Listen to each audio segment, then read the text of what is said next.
Welcome, friends. You're listening to Real Life Shh with Chrissy.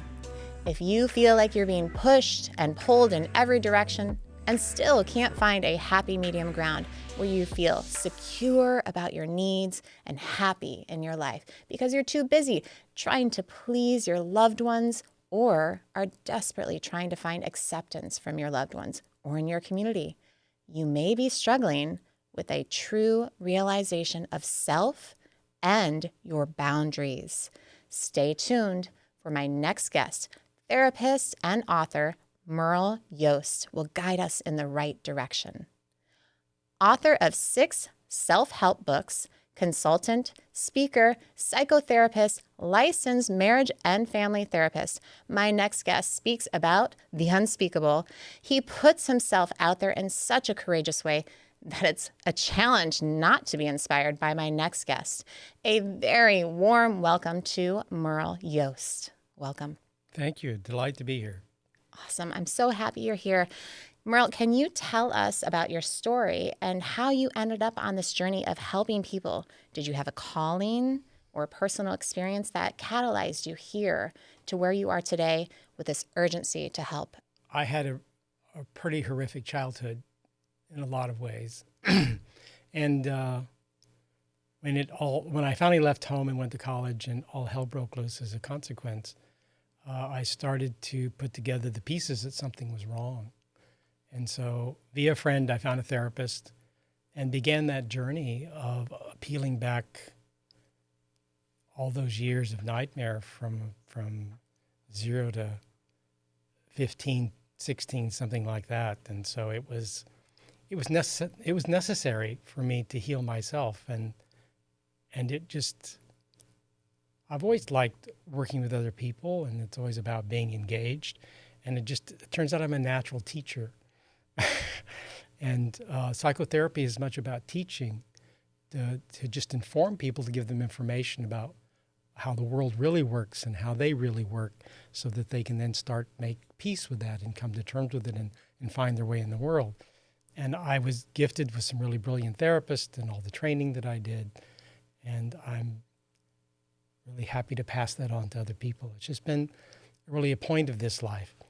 And just as an aside, I'm a Buddhist. And Buddhists believe that you prepare what's going to happen to you in this life. And so I believe as a Buddhist that everything that happened to me, and a lot of really horrible things did, prepared me to come and be the healer that I turned out to be. I couldn't have done it without having experienced that and healed it on my own. Beautiful. And indeed, I do believe that you're a healer. I just recently learned today, prior to recording, that you have some gifts. Do you believe you're clairvoyant? And also you can communicate with animals? Not to put you out there, but I think it's pretty awesome. Yeah, clairvoyants have different abilities, and that's one of them. It turns out that I can communicate with them pretty well. Sometimes they talk back, sometimes they just listen, but I can usually communicate what they need to know, and so things work out pretty well. So it's actually a very minor thing of what I do, but yes. That's still very cool, and I wanted to put it out there. Hopefully you're okay with that. I just think it's a special talent. I'm pretty much an open book. Yeah, and a huge book of information, that's for sure. In step 1 of your most recent workshop under Unspoken Boundaries, correct? Yes. I love how you mention building a sense of self can begin at any stage. The reason why I like this is because we've all heard the saying, you can't teach an old dog, new tricks. And many people do believe they know themselves without really actually knowing themselves. They kind of go off of what society has projected onto them, and they think that that's who they are.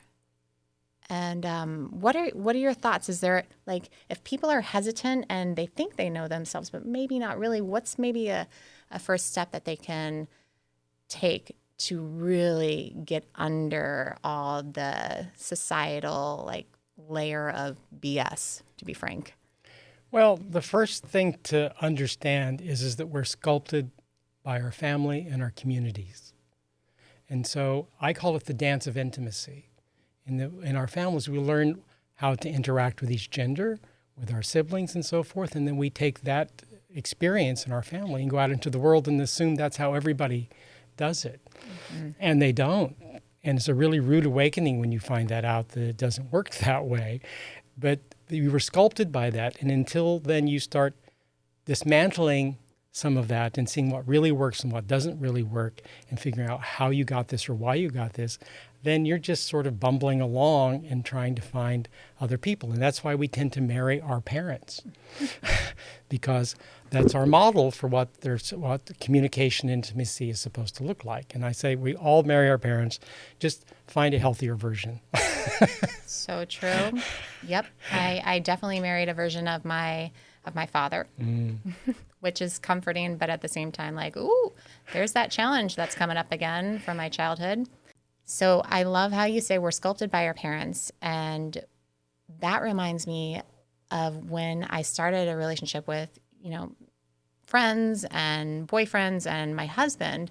I realized that what I grew up with, which felt totally normal, was maybe abnormal. I grew up in a household where we were loud with each other, and that was acceptable, and that's just how we communicated with each other. We raised our voices so we can be heard. And my husband, for example, is like, why are you yelling? Like, what is the deal? I don't understand. Are you angry? Are you upset? Why? It's your tone. And I was like, what are you talking about? I'm just saying that it's messy in the house. And I didn't think it was anything big. Or Of course not, because that was your reality. That was your normal. Right. Right. But that's not everybody else's reality and normal. And it's like you start getting that feedback, like the world gets turned upside down. And like, what am I supposed to do with this? Totally. Yeah. And it almost felt like, well, what am I doing wrong? What do you mean? It's what you're doing wrong. What's wrong with you? You can't, like, I'm just saying the house is messy. Like, what's the big deal? But anyways, moving on. So you also speak of our development and our sense of self at a very young age, as we were even when we're newborns, and then you merge into around 18 months old, and that's when we start to have the opportunity of separation from our parents. It's the beginning of it. For a healthy baby, because they come in and they're not blank or empty, I guess is the right word to use, but they don't have a sense of self. And so their whole experience is just what's going on, and they're trying to make sense out of all this. But there's this emptiness because they don't have any way of taking care of themselves or self-soothing or understanding what's them and what's not them. And so for that first 18 months of life, both parents hopefully, but at least the mom, has to be merged with the baby, so they're filling that space, because otherwise they're just sort of like, what's going on? And then they retreat into their head, and they may never come back out of that, and they just completely disengage from their body. And so that's really bad. Yeah. Because the wisdom comes from the body. This is just a tool of thinking. And consequently, about 18 months, they're starting to begin the beginning points of building a sense of self and identity. And so there in between 3 years, the parent has to start withdrawing, because if they stay beyond the 3 years merged with the child, then they intrude upon the development of that sense of self. Mm-hmm. So that brings me to my next question, which I have done many a times because I read somewhere in some book in my early months of parenting that when my children fall and hurt themselves, or maybe not hurt themselves, they just fall, that parents should not react just then, just wait to see how they feel first. Because if you react too soon, you're like, oh my gosh, my poor baby, oh, are you okay? And then they're going to start thinking, oh, I don't know, am I okay? Maybe not. And they start panicking because you're panicking. What are your thoughts on that? And do you have any advice for parents of toddlers around that mark of 18 months? Well, that's the benefit of being tuned into them or being merged, at least partially at that point as you're beginning your withdrawal, is that you can track what's going on. You can sense what their experience is and reflect it back to them. And the advice you got is not a bad advice. I mean, to just give them the space to have their experience in that moment and then reflect it back to them. Mm-hmm. Because the way you build a sense of self is you continually reflect back to the child their external experience until they internalize it. But you're reflecting back their experience, not yours. Right. But in a way that then helps them start putting those blocks together until they actually can distinguish what's me and what's you. Yes. Because a baby can't. Right. I think it's, as a parent myself, I think it's a little easier to do that now when my youngest son is 4. For some reason, it's easier to do it now because I can observe, obviously, okay, you're upset because your brother took your toy. I know you're frustrated. Are you feeling frustrated? Than it was compared to when he was like a baby, because I think as parents, we forget, like, okay, this is their opportunity for growth right here, right now. And we want to baby them. We want to like, oh, my baby. Well, when they're tiny, okay. but there's nothing else to do but to soothe them and to reassure them that they're not alone and that they're held and taken care of. And that's an essential part of that foundation is that they feel secure in the world. Some kids never get a sense of security. That's right. And what's your sense of security if you don't know yourself, right? Because as much as we feel secure around our loved ones and our parents, the reality is our parents aren't going to be around forever, right? So that's the importance of finding your sense of self. In spite of their fantasies to the contrary, yes. Right. I know. I always tell my son, when you buy a house, make sure that you buy a big enough house so I can live there with you. And obviously I'm joking, but he's... But he doesn't know that. I know. That's programming. Oopsie. Okay, all right. I'll adjust. Good. Thank you for the reminder. As you know, I started the 7 Steps to Powerful Boundaries, an amazing workshop created by you. Right now, I'm only on the first step because the way you designed it, it's like 1.1, 1.2, and so on and so on. And boy, oh boy, you came in with a bang in this workshop. One of the first steps, there's a guided visual, and it takes you back into time, and you create a safe space for your participants. And I 100% did feel safe and secure and cozy. At the same time, I really couldn't believe how quickly I was able to go back. Like I felt like I was very realistically like just birthed, just came out of my mama, and I felt scared and a little lonely. But I also got to feel, nostalgic at and all the stages of my life that you guide us through. And I wonder, do most clients or participants go as quickly and as deeply as I did? Because like it felt real to me. The reports I'm getting are yes. But I've had a lot of practice helping people do this kind of thing. So I knew what to say and how to do it. So for most people, if they're willing, they're going to go right into this. If they're not, there's nothing I can do in the world that's going to change that. But as long as you're willing, and I bring you back out gently and put you fully back into you at this time and day and age. And so, I'm really pleased to say that it's really been very effective for people.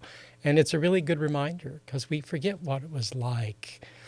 Mm-hmm. And that was really the whole point, is that I'm trying to get people to take a complete reassessment of who they are and come to their own conclusions, but I'm giving them all this information that's going to change how they see their whole process and how they got here. Definitely. And you're absolutely right. You do bring us back in a safe and gentle way. And on that, when I did come back, I had this huge, just overwhelming sense of gratitude. I really felt so grateful to be where I am today. And I think a part of that is because luckily I have learned to establish my boundaries and a sense of self. And when I was younger, I didn't. No one tells us we're supposed to do that. There's nothing overt going on about that. It's sort of assumed, but most people aren't sufficiently educated about how this process works and what happens. And so consequently, the workshop, because there's only so many people I can do in individual therapy, this can reach a whole broader swath of people who can benefit from this knowledge. Yeah. In one of your steps, in the 7 steps, you say, no one gets through childhood unscathed. I really appreciate that you said that out loud because unfortunately, many of us feel isolated with their own individual trauma. And that's why really I started this podcast, so listeners can relate. And I'm sure that's probably, one of the reasons why you started your program, right? To help and to help people know that they're not alone and we all go through our stuff. We live in a world that's all about being a victim right now. And it's problematic because there's this competition for who's going to be the bigger victim, and we all lose. And so the truth is that we've all been victimized in our life, from little things and the minor neglects in childhood that are a big deal to the child but not to the parent, and all those little moments that add up in relationships and work and life and schoolyard. And so we all have pain because you can't go through this without incurring pain, because pain is what actually makes us who we are in a lot of ways, much more so than the other. The good stuff we sort of take for granted, but the pain then takes on this huge significance, and then we build our defenses around not experiencing that pain again. And so consequently, it's really, really important to understand how this all comes together, but mostly that if you take the pain and make it who you are, you stop growing. Yes. Yeah, totally. I always like to say you find the most growth in the void. And that's where I found. People have said that, like, I've gone through a lot, like, holy tamale, I can't believe you are where you are after everything that you've gone through.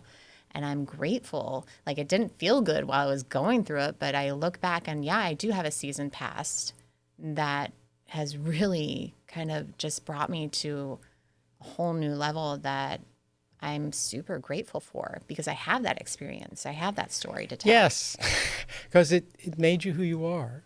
Yeah. And you like who you are. Yeah, I do like who I am. Right. It's proven to me also that I'm strong. Yes, and resilient. But most people don't like who they are.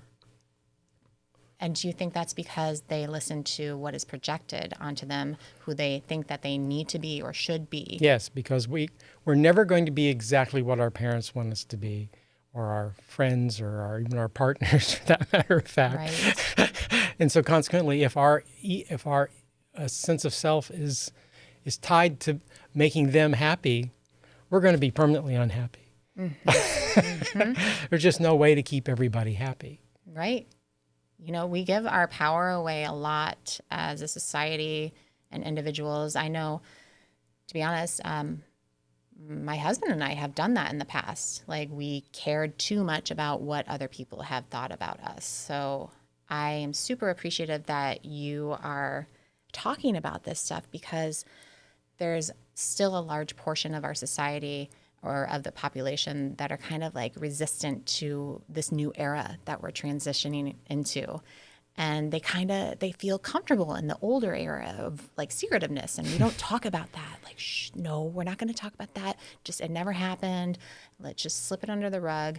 What's your advice to those who are a little too comfortable in the old era? What's a baby step that they can take to kind of maybe start to be curious about this new era of just being okay and celebrating, our trauma and our growth, and just not being so shameful about everything? Well, yeah, the key word here is shame. I mean, it all comes back to shame, and shame is feeling bad about who you are. And if you grow up in a family that tells you have to be a certain way and you're not that, then you feel bad about who you are. And that's their fault. Though there are certain things that we don't want our kids to become, certainly like murderers or so forth, but they still need to know they're loved anyway, and not being rejected or abandoned. What's a baby step that the resistant folk can take to maybe give themselves a little hope, like, dip their toe in the water? I think the most obvious answer is they need education. Whether it's my workshop, which I think is very educational, yes, or going into psychotherapy or group therapy or something. Group therapy is really wonderful because you suddenly get all these other perspectives going on in front of you. And it can be very eye-opening that the whole world doesn't look the world the same way that you do. That's really the benefit of like 12-step groups and things like that. I mean, I have mixed feelings about them, but they are really, at their core, they're really about coming in, revealing your shame and not being rejected. Right. But still being embraced. And that's a healing experience. Absolutely. And so things like that can really make a massive difference. I 100% agree. I remember at this wedding, I was very upset with my sister, my older sister, for some reason or whatever. And I was kind of acting like a child because I was triggered about something. So I went back emotionally to that age and I threw a water bottle down on the grass. And she scolded me, "We don't do that in our family." And I literally said, "Why not? I'm upset. Why can't I show my feelings right now? I'm clearly upset."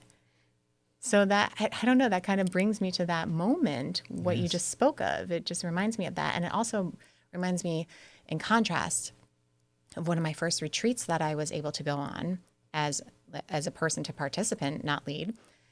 And that was a time where I was able to let it all out. And I had all these people with open arms welcoming me and my pain and what I thought was shame, like what I did. And they were still like, "Oh, Chrissy, we love you." And they just wanted to hug me. That's it. And that felt so good. It felt like I was unconditionally loved, which was great. Which is what it's all about. That's what parents absolutely have to give their children if they're going to set them up for the most successful life. And most of us got very conditional love, very transactional love, and then we take that out into the world. Yeah. And also, I think it's important to say that there's no shame in noticing that now that you're possibly conditionally loving your children or your loved one, and to try to turn a new leaf and just try to change the sentence in your brain and your heart and say, "I'm going to love you unconditionally." That's what I had to do with my own personal relationship. I realized that I was, frankly, conditionally loving my husband. And when I realized that, I was like, "Oh my gosh, I am so sorry." And I changed the narrative in my head and out loud to him. And I told him, "I'm going to love you unconditionally, no matter what, because you deserve that." And it's changed our relationship greatly. I'll bet. Yeah. Because otherwise you're spending your life walking on eggshells. Yeah, totally. Exactly. But back to just to reiterate that point, you can be angry at a child, you can be disappointed in their behavior without making it about who they are. There's a huge difference in between correcting behavior and correcting who they are. Right. And correcting who they are is shaming. Right. So, like, why are you so upset? You shouldn't be upset about this. Right. Exactly. Well, yeah. You're just, and that's just it's right. It's telling them that their feelings aren't valid, right, and that they should stop having feelings, basically. And so you've just disenfranchised them as an individual. I do want to ask you a question, because I am, I guess, lucky enough to dive in so deep and go back so quick into my own childhood trauma, and I can easily connect the dots of why I'm triggered. And I can easily be like, "Oh, it's because of this one time in the kitchen," and yada, yada, yada. And I'm able to nurture myself in that way. However, a lot of the population is not able to do that. And I don't know if they're just because they're literally blacking out the past. They're repressing the memories because they're too painful. They don't have a means to process them, and you've figured out a means to process them by giving yourself that child part and unconditional love that they didn't get from whoever they needed. So I can give you a quick technique that's very useful. Please. I do mostly in psychotherapy now. I don't do individual therapy. I do intensives. And that's where somebody comes to see me for 5 consecutive days for 2 consecutive hours a day. So I see them for 10 hours in 5 days. And I give them a whole lot of homework to do so that I have a clear assessment of who they are before they come in, so I know what I can do and can't. But one of the assignments I give them, sorry, it's a long explanation to get there, is that I have them come in with adopted parents. And they have to pick from fiction, literary, movies, books, whatever, but I want them to pick their 2 ideal parents. They don't have to be related. And so like Captain Picard and Captain Janeway are very common in my experience, or Atticus Finch, or I mean, there's all sorts. You can pick deities and whatever, but we need to have that perfect parent, so that when you get to those moments of pain that you talked about, that you can have that perfect parent come in and intervene to give the child what the child needed at that moment that they didn't get. Yes, love that. And that's healing, Yeah. because that's healing that wound, so you don't have to keep carrying that wound around. Yeah. And it can't be a live person, because people are a real person, because people do stupid things. Yeah. And these perfect parents don't do stupid things. Right. Doesn't mean you have to divorce your own, but it's a way of intervening for yourself and on your own, and you can bring them in at this moment. Or maybe they need to protect you from your parents who did something awful to you, and have them intervene and have that corrective experience that you never had. I love that. It's a whole different but also similar way that I kind of take care of myself. I usually imagine my adult self or my higher self holding my younger self, and kind of like cradling her and just caressing her face and telling her it's okay, I love you, you've got this, you're safe now. And that's perfectly fine. It's just not everybody has enough self-love yet, for lack of a better description. I'm not really big on self-love. I'll do the short version of this. The issue is self-acceptance. Self-love is something you slather yourself with to feel better. It's like a cream. But what it does, it creates a barrier between you and others, because love is something you give and something you get back. And it feels to me, it's like putting a barrier in between, that I'm not going to let anything touch because I've got this self-love going on. Where if you get to self-acceptance, this was really painful for me and it hurt me a lot. And then invoke something like the perfect parent to come in and do what needed to be done. I think you might find that to be an interesting but different experience. I'm going to try it. Invitation accepted. Good. Merle, thank you so much for coming onto the show and diving into the importance of realization of yourself in order to identify and hold your boundaries. Before we go, I'd love for the audience and listeners to hear how they can connect with you. Great. Thank you so much. The easiest way to get to me is unspokenboundaries.com. That's where this workshop is housed. Then you can get to me directly through there. Or you have my own personal website, which is massive, merleyost.com. So that I've been on a few podcasts and TV shows and documentaries, and you'll spend a year just going through all my website and all the things I've done. So those are the 2 easiest ways. It's merleyost.com or unspokenboundaries.com, and you'll get to me very quickly. So true. He's like a buffet of delicious food, all you can eat information. Check out his website. You're going to love it. You won't be disappointed. Guaranteed. Thank you so much. You're welcome. Thank you for being here. My pleasure. Today, we've only skimmed the surface of all the rich and life-changing information that Merle has to offer. I myself am certainly invested in Merle's workshop, Unspoken Boundaries. This conversation with Merle will continue on another episode of Real Life Shh with Chrissy. Until then, I invite you to challenge yourself by asking yourself, what is unspoken in my life and my past that may be crying out to me for some attention? Are there some old wounds that need tending to from your childhood? Do you have a strong sense of yourself and who you are, separate from those around you? Remember, all of us have trauma and wounds. Are you ready to heal those old traumas that have held you back for so long? This is your divine invitation to start the rest of your life. An invitation to be free and authentically you. And so it is.